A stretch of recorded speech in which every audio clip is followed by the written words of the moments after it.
In this video, I'm going to show you how to make pasting adapt destination format in Word. If you find this video helpful, please like and subscribe to this channel.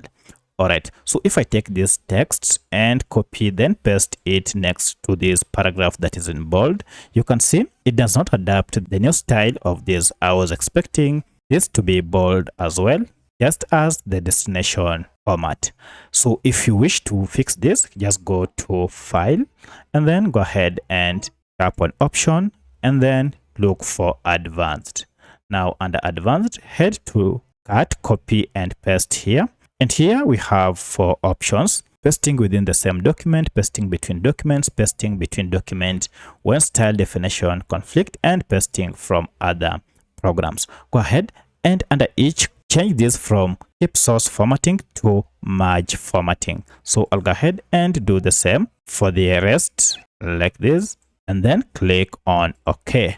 Now if you go to your document and then just select the text and then come paste here, you can see now it has adapted the format of the destination.